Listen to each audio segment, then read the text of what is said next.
You're good. You can start whenever. All right, very good. Yes. Hello, everyone. Thanks for having me here at Anime Blues. I am Danika from NightcoreReality. If you guys listen to Nightcore, I'm assuming that's why you're here. Thanks for coming today. We'll let some people drift in from the back.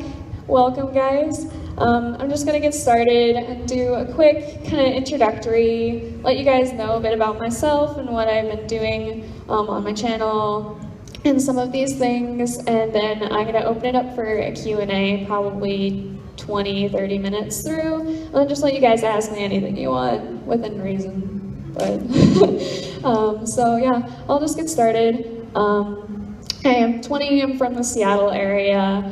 I go to college and am a full-time college student and a YouTuber at the same time, which can be quite the balance, as you can imagine. I didn't expect to be here or intentionally become a YouTuber by any means, but the road it's brought me on has been really cool, and I never imagined it would lead to me end up presenting at a con. So thanks for being my first official guest audience. So thanks for coming, you guys are awesome. My channel combines two things that I absolutely adore, and that would be music and anime. Nightcore is kind of a fusion of those, and both of the communities are so interlocked. The music fans who come from gaming and what other areas, and then the anime fans who've been into Nightcore and AMVs. And just those two communities mean a lot to me, and I've been a part of both for as long as I can remember. So being able to cultivate such a thing with my channel has been an incredible thing to oversee over the last 3 or so years. My love for music started when I was really young. I've been involved with band and choir since midway through elementary school. My first large investment back when I saved up money and had allowance was a portable CD player. That dates me. And I would buy all sorts of CDs from my favorite artists and would just run around and try not to skip the CD, because when you run and have a CD player, it skips. I mean, iPods are so great. Can we just thank technology for a second? And so I invested in that. I had a ton of CDs. I still have a ton of CDs. I had a ton of music and would just always have headphones on, would always be running around. I was a super energetic little kid and would just skip around and do whatever and not really care. Play around outside a lot because I had a big imagination. And when you have music and imagination, it can lead to creativity and sometimes dangerous things, but that was me. It fulfilled and continued this music passion. I loved singing. I would always run around the house singing and dancing, and so I did choir. I continued choir, doing multiple choir groups through junior high, high school, and then now even in college, I still managed to balance that and YouTube and 18 credits and homework and friends and yeah, lots of things. And unlike music, anime was something that actually became an interest way later in my life. I didn't even know anime existed until probably beginning of high school. I had seen mangas for it, but I had read Nancy Drew graphic novels growing up, so I just assumed it was all kind of the same thing. And when I got into high school, I found a Fullmetal Alchemist AMV on YouTube, and that became the downward spiral obsession into anime that is me. I started with FMA. I watched all of FMA in a week, and Brotherhood back to back, and had this huge void in my life. I was like, I need to fill this with something. I need to watch more anime. So onward I started. Some of my first ones I watched were FMA, of course, Soul Eater, Oron, which scared the crap out of me because I'm like, why are there rose petals everywhere? This is my first shoujo and I have no idea what's going on.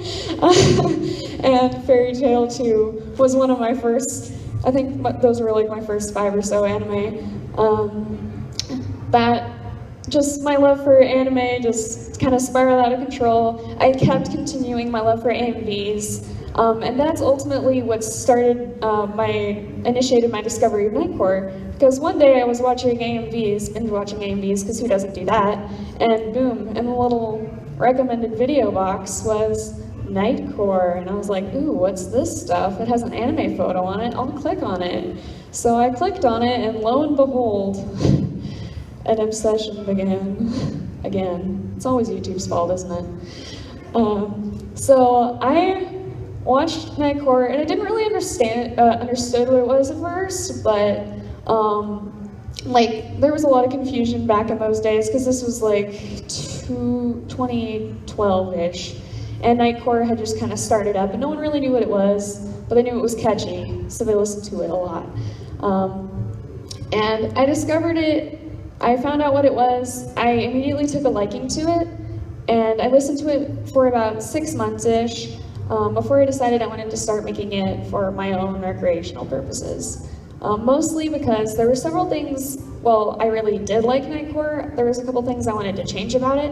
Some of the earlier Nightcore was sped up a lot faster than what I edit on my channel, and a lot of people didn't use like full, well, basically the essential 2012 Nightcore video was sped up song plus a wallpaper that usually wasn't full YouTube resolution.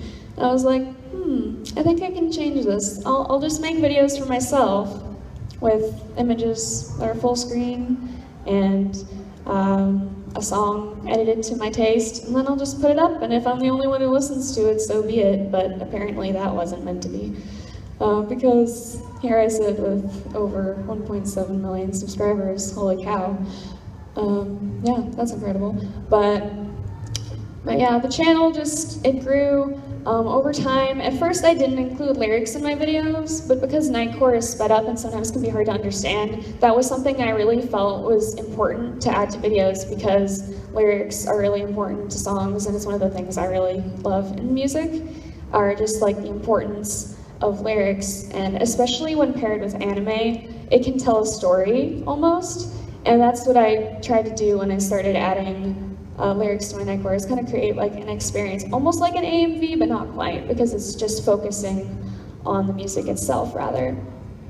And once I started doing that is when my channel really started to gain popularity. Prior to that, I would just edit random videos. They wouldn't take too long because I just slapped images on there and kind of posted them, mixing my favorite songs and such. I'd usually do like 4 or 5 in a day and post them because I didn't have any subscribers, and what's a regular schedule, you know, an upload schedule. So I just did that, and then when I started adding lyrics, I started to get like a couple thousand subscribers, and then I remember the Demons cover Nightcore version I did was the first one to actually get above 100,000 hits, and that's when subscribers started to come in. And then once Nightcore started to gain, my Nightcore channel specifically started to gain more influence, gamers started to use it, and then everything just kind of exploded into the mass that is now.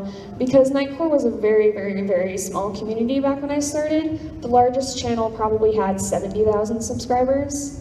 And considering the transformation that has happened over that time, it's changed quite a bit, and for my channel to be the catalyst for that has been really incredible.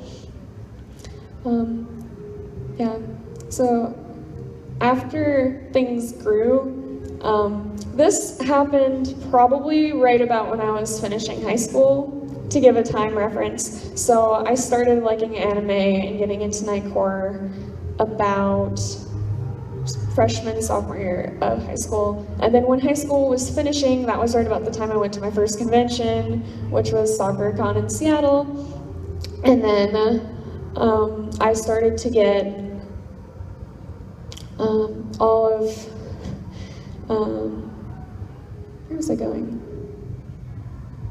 College. What? College. College. Senior year. I mean, like, right when I started to get subscribers was right when I was trying to figure out where to go to college. And that's an adventure for anyone in this room who has graduated and been like, what am I supposed to do with myself? I don't know what I'm doing. So I got to college, and I still did music, and I still found the time to do everything. Nightcore became a thing that would start to take, because a lot of people don't realize YouTube management is a lot of work, especially when you get up into huge numbers for a channel. So it would take, on light weeks, like 10 to 15 hours a week. It almost becomes a job. but not really if you're not getting paid because I don't own music. So it was like a creative outlet for me that I also had to very strategically balance with the other components that are college life. Yeah, college, and then so choir, and then, yeah. I think the coolest thing I have learned from doing a YouTube channel is not only to like balance everything, because I've never been the best at balancing time, because it can be really easy to binge watch a show and spend an entire day just watching something. And then you're like, oh, what's time? I have no idea. But yeah, it just really taught me how to like intentionally, like, I'm gonna be really intentional about talking to subscribers or being active on Twitter or to make this video or do whatever. And I'd have to be strategic about it because it's really easy to be passive. And I feel like one of the reasons I have a lot of subscribers who will fight people for me, because I've had people, like whenever I get strikes or whatever because I don't own music and that's the nature of my channel, they're like, okay, so who do I have to beat up? And I'm like, that's not necessary. I get loyalty from people just because I try to reach out to the community, and I've tried to intentionally cultivate a positive community group. And that is one of the things that has just been so rewarding for me, because not only have they helped instill like confidence in myself and just been incredible support with like all the work involved in YouTube, like pretty much the reason I continue to edit videos and such, continue to edit through high school and college and all the craziness, is because I have such great support and stuff. So the people mean a lot to me. I've gotten to meet some of the people in person. Usually when I go to conventions in my local area, I'll be like, hey, I'm gonna be at this con. I'll be cosplaying so-and-so characters. If you see me, come give me a hug, you know? And it's been really cool because I've gotten to meet some people and just hug them and hear stories of, oh, this music helped me deal with depression, this music is great to work out to, I play this every time I do gaming, and it just makes it so much more fun. All the different stories I've heard and the different people that you can reach with music through the internet is incredible and crazy. Because even if you like look around the room here now, there's so many people with different interests and from different walks of life, and it's a really cool thing that I wouldn't replace for the world, because it's really special and it's something I'm passionate about. So that's definitely my favorite thing of what I've gained from YouTube. How it meshes with my normal life is kind of interesting and complicated, because not very many people actually know I have a huge channel. I'm a very introverted personality, so I don't like being the center of attention, and if it gets out on a college campus that you have a channel with 1.7 million subscribers, bye. Like everyone will know, like, if anything about you, that one thing. And to myself, I just didn't want to be known as that. So only my closest friends know, because like, I wouldn't be sane if I couldn't tell people around me. But yeah, they love and support me and are like, hey, do you need me to do anything for you? Do you need me to get you food because you probably haven't eaten in a long time because you've been on your laptop all day, hint, hint, hint, get out. Go outside, eat a snack, do things. But friends are loving and great, and it's funny because I have a great story for you. So some of my professors found out about my channel, and this is a long, complicated story, but I think it's worth a good laugh, so I'm going to tell it to you if that's all right. So one of these days, back when I reached 1 million subscribers, I think it was October. It was in October. I was in my Gen Psych class, and my Twitter just absolutely blew up, and people went crazy, and I almost screamed because I was in class, and that was hard. Imagine that. And so later I uploaded a video and was like, hey guys, so I promised I'd do a face reveal when I reached 1 million views, so here I am, thanks for supporting me, I love you so much, and such and such. And then one of the guys from my college found it, like, I don't know, I think it was in March. And he was like, oh, I know that girl. She's blah, blah, blah on this floor, and she is an English major and that stuff.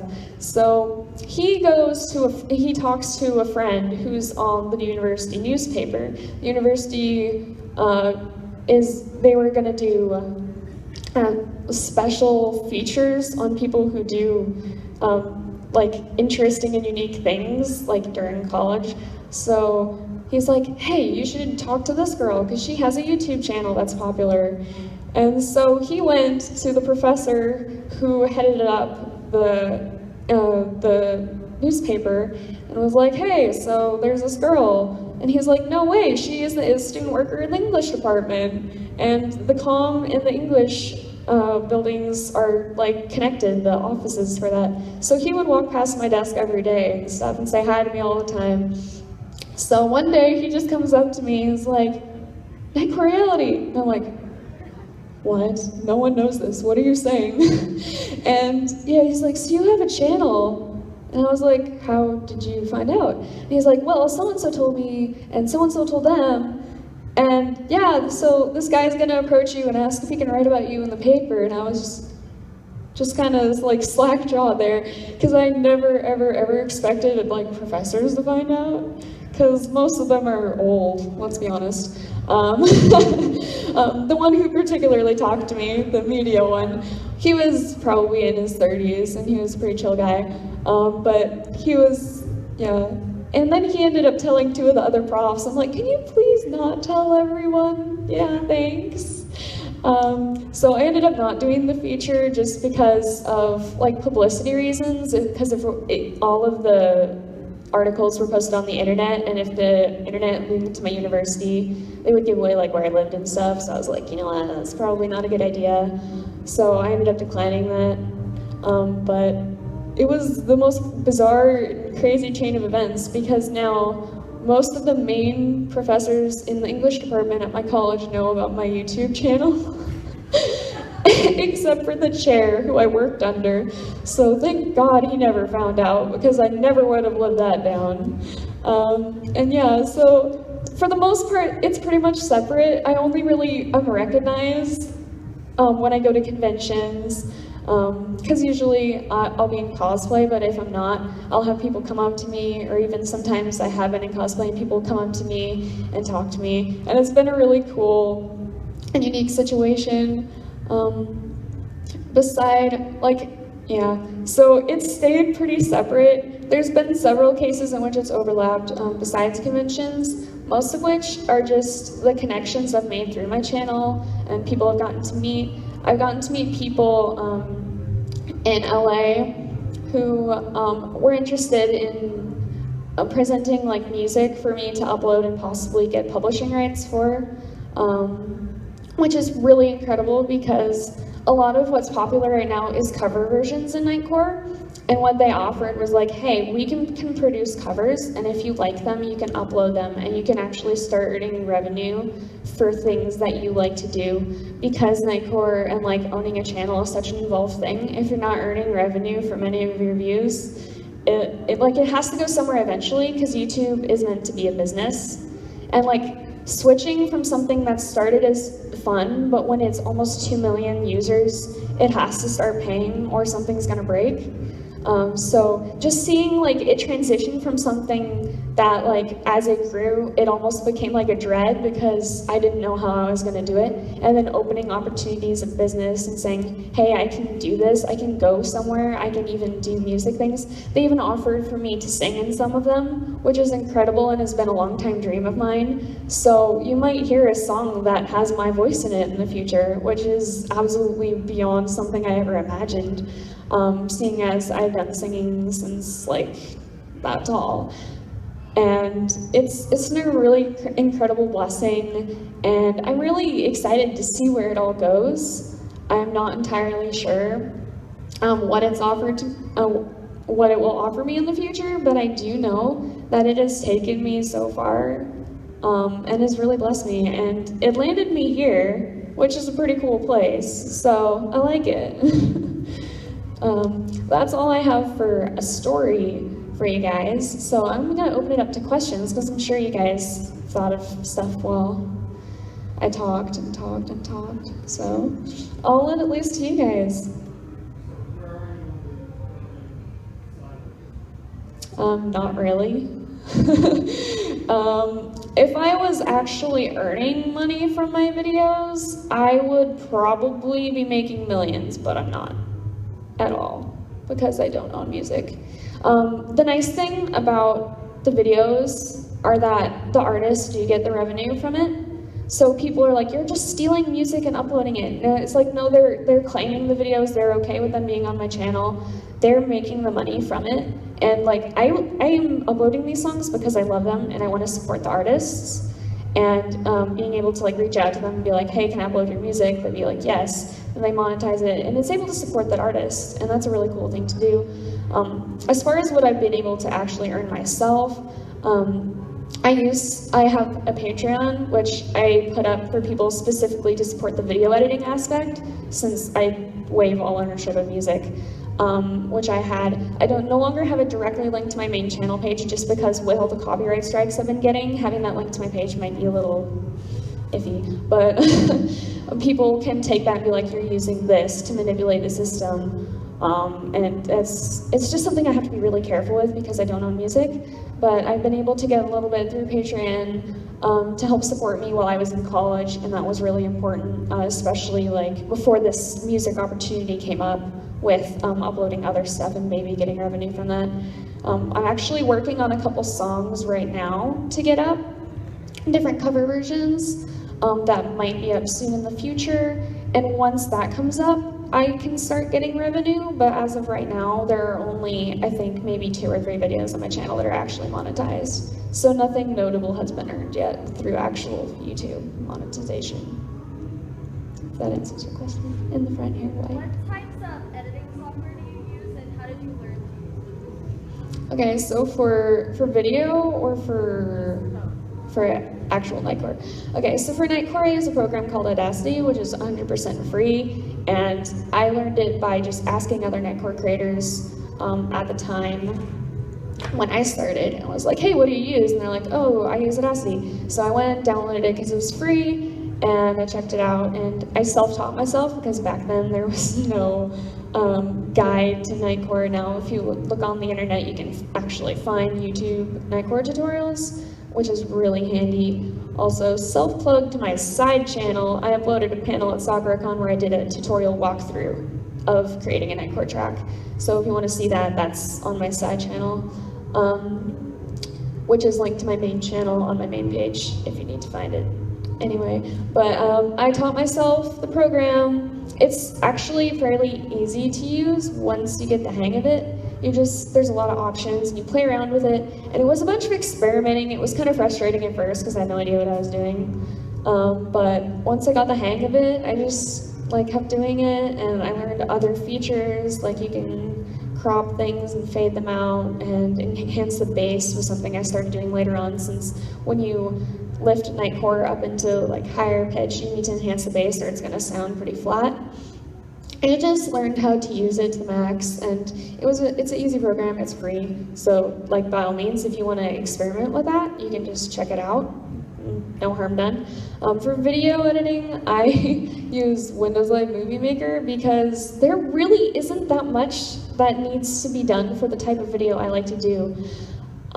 It's essentially the best part, the hardest part for the video is finding the art, actually.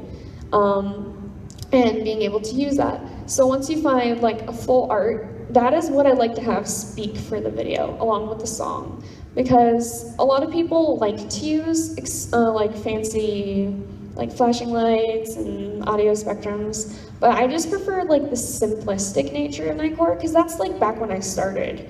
Nightcore was literally just a picture and music. And I added the lyrics to that, and that's kind of my bent. I like the lyrics. I use a feature in there to use lyrics. I might upgrade programs for more lyric features in the future. I have Sony Vegas on my laptop. I possibly might get a Mac computer later and then use iMovie, But you can make really professional videos with Windows Live Movie Maker if you practice and if you know how to use it. The key is you just practice. And I have been making videos like this with that program for like 2 years. So I know like everything you can do with it. And that's the key. And I've also used it to make vlogs, which I still don't really know how to do, but that's a thing. Hopefully that answered your question. Yes. Have you ever like wanted to quit like making your videos publishing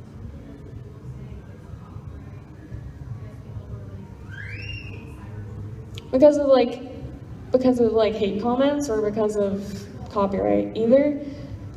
You know, to be honest, there have been seasons where I got really discouraged and wanted to quit.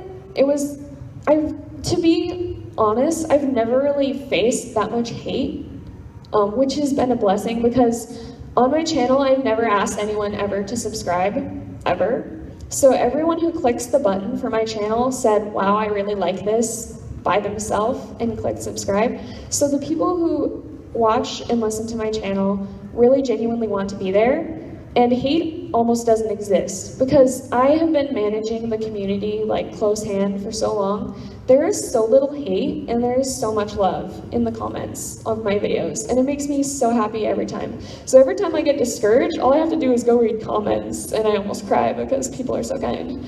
But copyright has been really discouraging because it wasn't a problem at all when my channel was small, but now that it's bigger, like, just because the videos have so many views, most of Automatic's copyright detection is automatic, so even if you have permission from a musician to have it on their label, and they have a third-party company that's hired to protect their music, they can strike you, and then like you have to go back to them and be like, hi, I can have this video up, please don't strike me.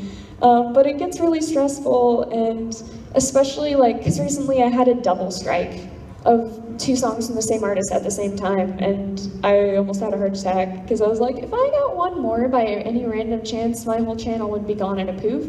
And just realizing that what you've built is on such flimsy foundation is really hard, because I've had a lot of friends who've had deleted channels, and it's really hard because I know one friend, NightcoreReality Remix, had like 200,000 subscribers or something, one of the largest ones, and they had to restart, and they're at like 30 or 50,000 right now. And it's just really hard because if that were ever to happen to me, I don't know what would happen. Like, I'd restart, but it would be really hard. So that's probably the most discouraging thing.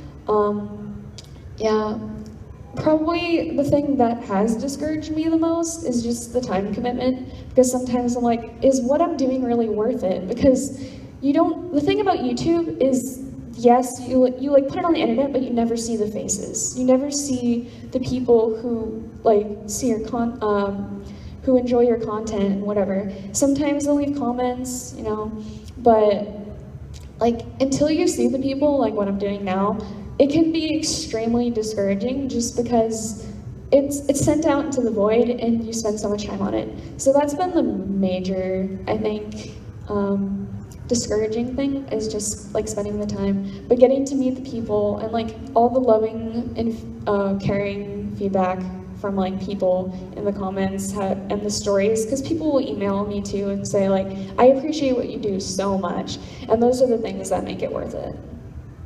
Yeah. So how nervous were you to perform this camp? I don't know if I want to go into full detail on this. Yeah, as I said, I'm an introvert. As it is, when I go to cons, I sometimes get really nauseous just because I'm A, really excited, and B, tons of people. And usually I have health things and other stressors going on at the same time too, so that just kind of, and then I get really sick. But I'm up here, and nothing bad has happened yet, so all is good.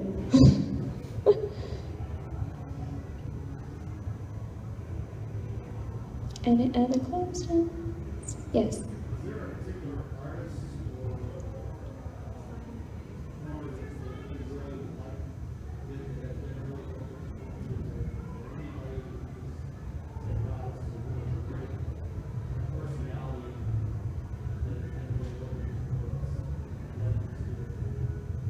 Yeah, so I have a really cool story actually. So the reason why I had a label come out to me and say, hey, we can record stuff for you, is because one of the artists I Nightcored found the video and was like, hey, is this legal?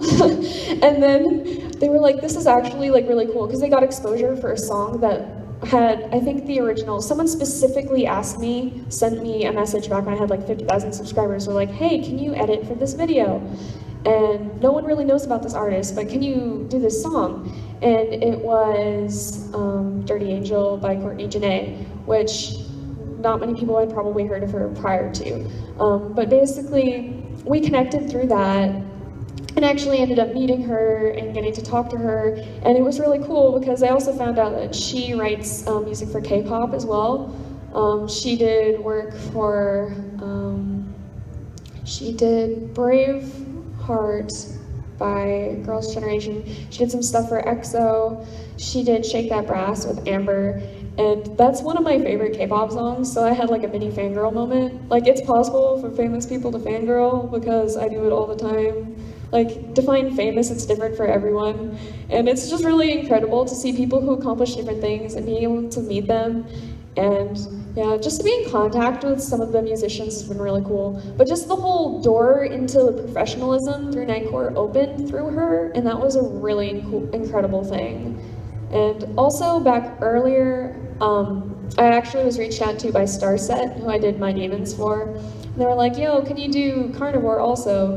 And when I listened to the song, I immediately thought of Tokyo Ghoul, and I was like, yes, I want to edit a video for this. And they ended up sending me like an autograph poster and a shirt, and I was like, this is so cool. They reached out to me, that's so cool. That was back when I had like 500,000 subscribers. So I love communicating with the musicians. I've had some who found the videos later on, because when I posted most of these, they had like no views at all and I didn't have followers. But I'll hear back from them later on, hearing people say like, thanks for featuring my music, that's so cool what you do. And like hearing all the positive feedback is really cool. All right, in the red. Do you have like a go-to place where you find images, or is it just wherever you can? It's pretty, actually it varies really widely, because I try to fit something very, very aesthetically similar to the song, because I want to set an atmosphere and like an environment and create an experience with the song. So sometimes I'll even use Google Images and just search like sad anime girl crying in the rain.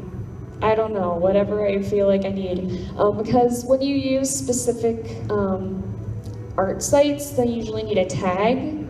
And if you use, unless you have like a specific series in mind, that really doesn't work very well. So sometimes I'll use Google if I'm just like, I don't know what kind of art I need, and then I can just search through there, find visually similar images, find things that are similar. The hard thing about that is it's really hard to trace back to like artist creator things from there, because art gets reposted so much. It's the same with YouTube, where my videos get reposted, other Nightcore videos, anyone's content gets reposted. And because it's really like the right thing to do, to find the artist and be like, yes, I'm gonna credit you for this. But that can be really difficult. So if possible, I use those sites, the artist sites, but I can only do that when I have a specific artist, or like a specific character or show in mind. Yes.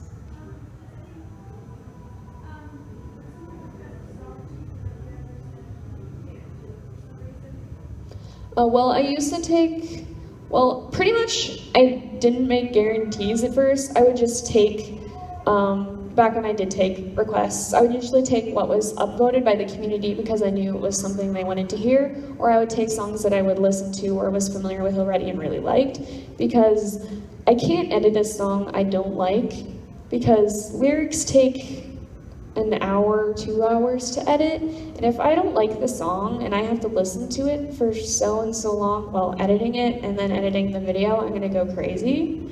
So I stay true to my music tastes.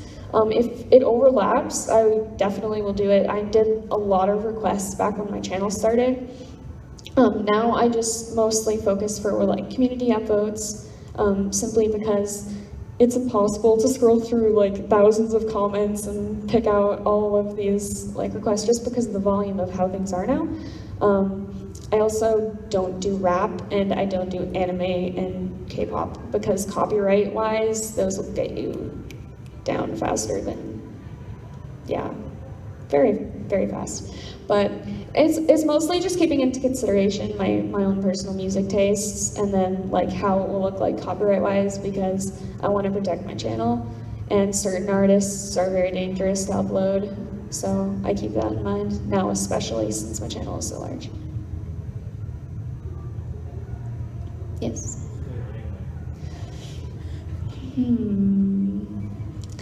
Hunter x Hunter 2011 is my favorite thing. Followed so close by FMA, both series, simply because it was my first, and I didn't think anything would ever pass it until I watched Hunter x Hunter, and I was like, I think I have a new favorite because I've been obsessed with it for a year now. Yeah, I have a new favorite. So those are my top two. I'm a shonen junkie.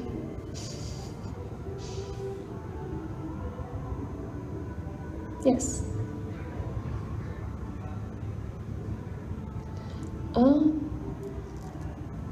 I'm trying to think of if there's anyone specifically.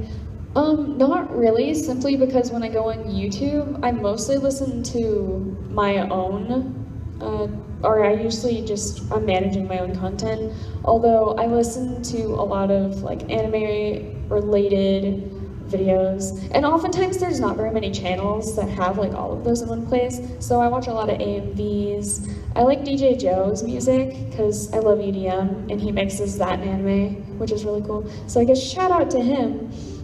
And I also like anime reviewers. I like to listen to people talk about anime, find out what I want to watch. So like Glass Reflection is one of my favorite for that.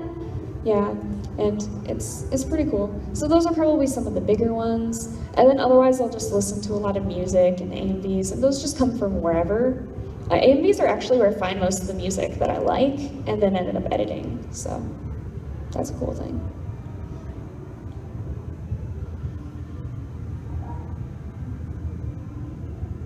Anyone else got questions?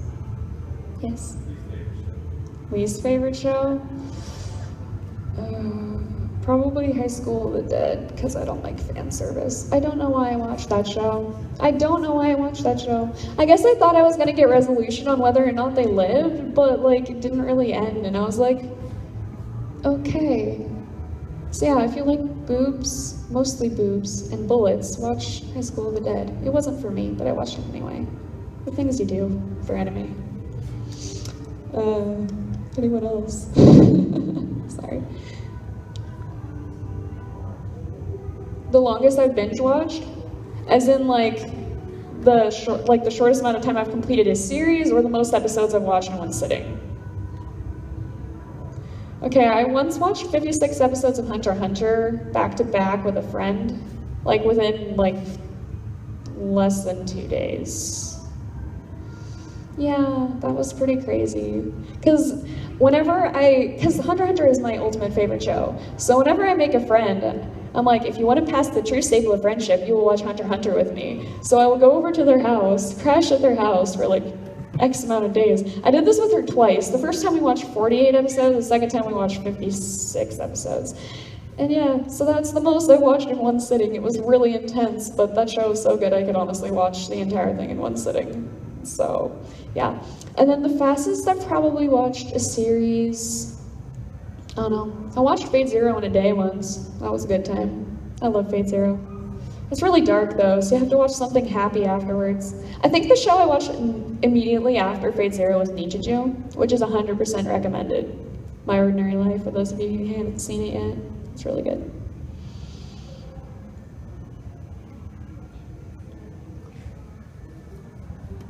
Yes? So what's your favorite video game? I actually don't game, which is hilarious. Because like, 3/4 of my subscriber base probably games, but I don't. Honestly, if gaming were to be introduced to my life, I would die. Because I wouldn't sleep anymore. And if you don't sleep for 10 days, you die. So, I'm sorry guys, I can't do it all. Music and anime have already ruined me.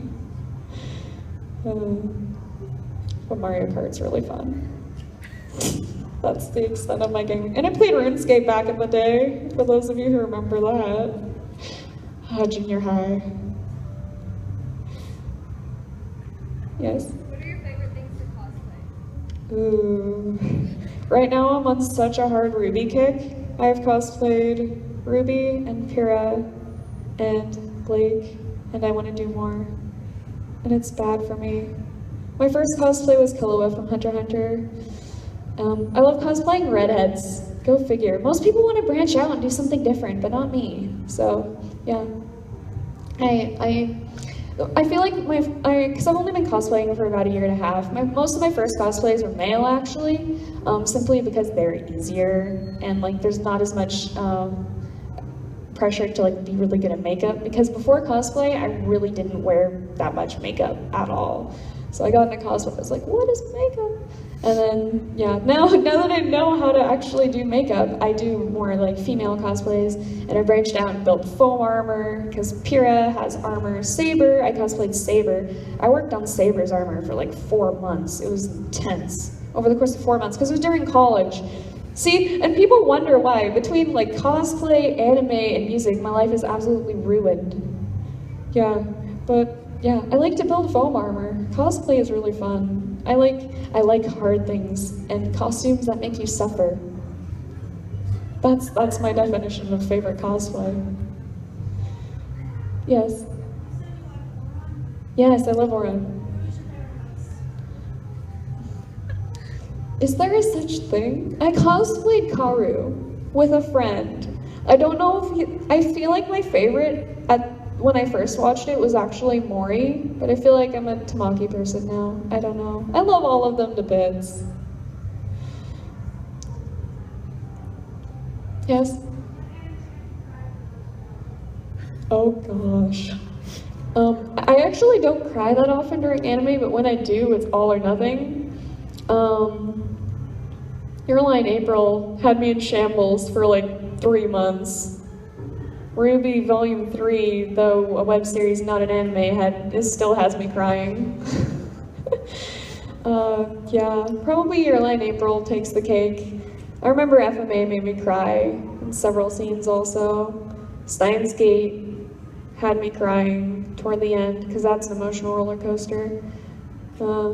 Yeah. I intentionally have not watched Clanad yet, because I'm pretty sure, because I know it's sad, I'm pretty sure I'll turn my heart into a brick and just like not feel anything, and I don't want to do that, so I just haven't watched it. But yeah, Your Lie in April. If you want to cry, watch Your Lie in April. It'll be a good time. 10 out of 10, would do it again.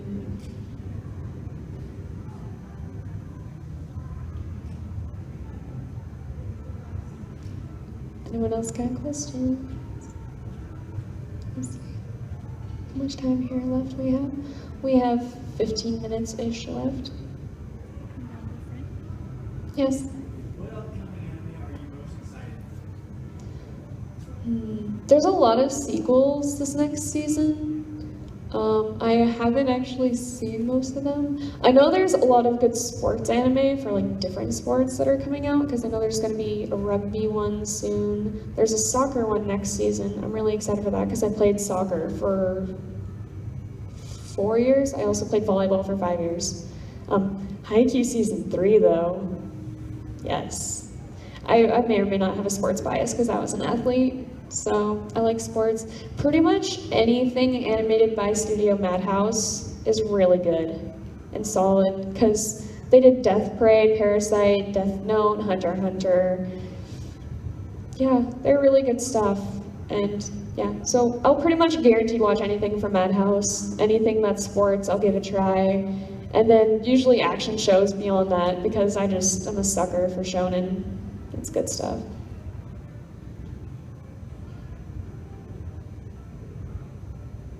Did you start your channel with the name Nightcore at the start?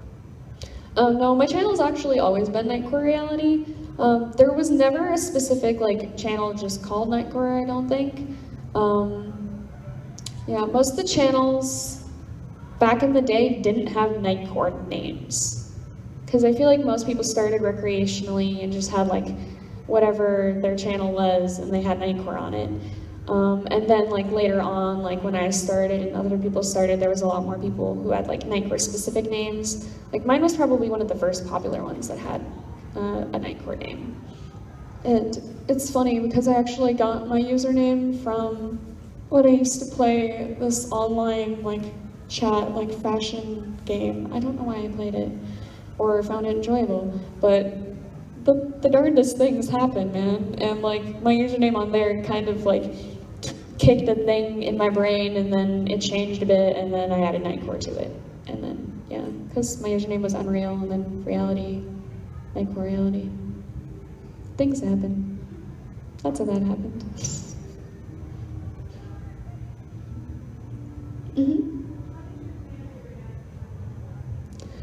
They actually didn't know about it for a really long time. My family, I think when I told them I had like 100,000 subscribers, like they didn't even know about it up until that point. Like I just was on YouTube a lot to begin with. They're like, oh, nothing's new. And they're like, you need to get out more. I'm like, I actually have a channel. And they're like, okay.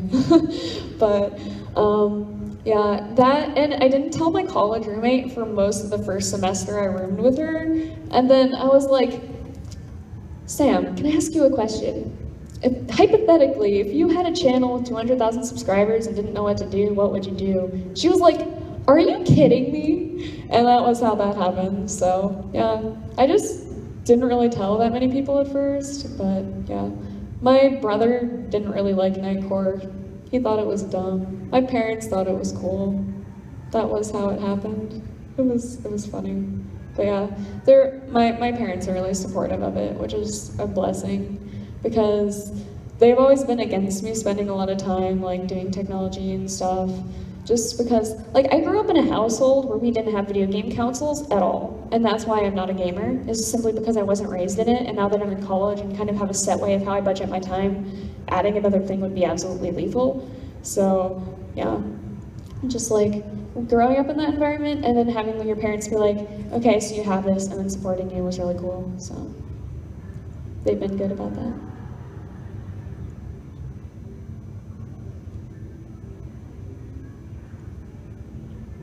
Anyone else? All right, so I think I'm just gonna kind of close it for now. I'm gonna come down up front, so if you guys wanna come up and say hi, you can do that. I also have a signing starting at, is it 1:30, I believe? So you can come say hi to me there also.